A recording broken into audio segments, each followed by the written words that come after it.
shadow. Rainy nights in the Middle Ages, in a distant time, before cities knew electricity, before digital clocks became part of human life.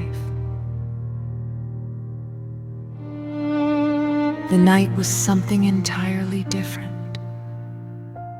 The night was a world of its own, and on one of those nights, a cold night wrapped in endless rain, a small village resting between dark hills lived only to the rhythm of nature. There were no sounds of cars, no streetlights, only the sound of rain, rain tapping on wooden roofs softly at times, and heavily at others.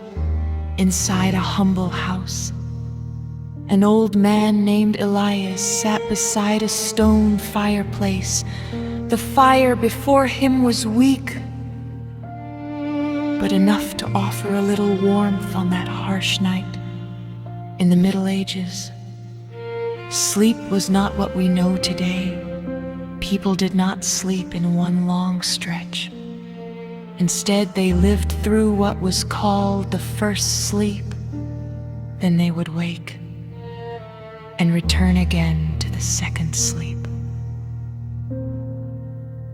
And the time between those two sleeps was filled with silence, thoughts, and sometimes quiet reflection. Elias knew this well. After a long day working in the fields, he had eaten his simple meal, hard bread and warm soup.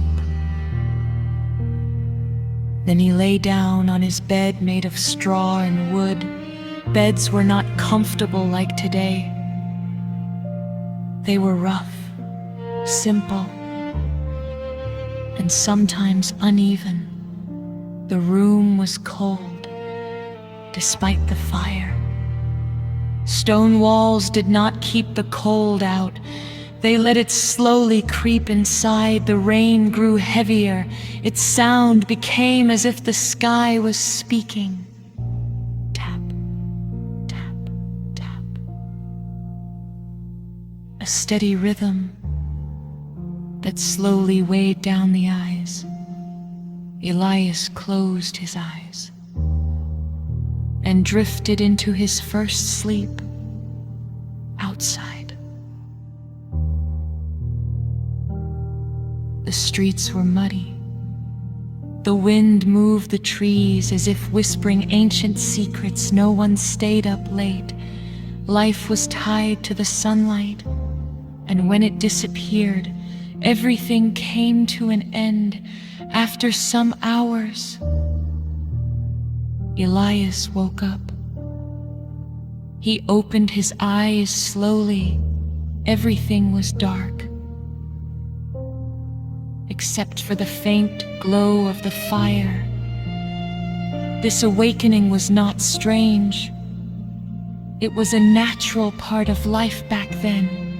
He sat quietly and listened.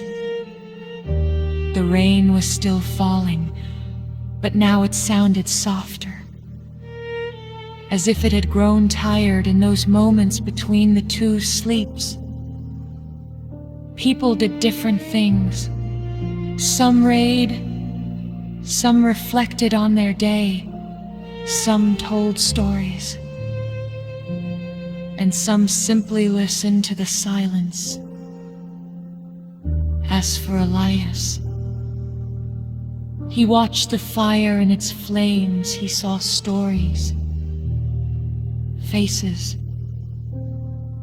and sometimes memories. He remembered his childhood when he slept beside his father, hearing the same rain and the same creaking wood. He remembered how people gathered in one house during cold nights, sharing warmth, stories, and their fear of the dark. In the Middle Ages, the night was not just for sleep. It was a time for thinking, because the darkness was real, deep, unbroken by any artificial light. After a while, sleep returned to Elias. He lay down again, pulling the heavy wool blanket over his body. That blanket was his only barrier against the cold night. The rain began to fade. Its sound became like gentle breathing. Whisper, whisper, whisper. A natural melody guiding him back to sleep. He entered his second sleep. This sleep was deeper and calmer. At that moment, the whole village was in the same state. Sleeping bodies, quiet minds, resting souls. As dawn approached, the rain stopped. The first light appeared, slipping through small windows. Elias woke again. But this time, it was his final awakening. A new day had begun. In the Middle Ages, people did not have the luxury of long, uninterrupted sleep, nor soft beds, nor warm rooms, but they had something else. A natural rhythm of life, sleep that followed the night, and waking that followed the dawn and the rain, was always part of that story. A sound that stayed with them from the beginning of the night until its end. And so the story continues, night after night, rain after rain,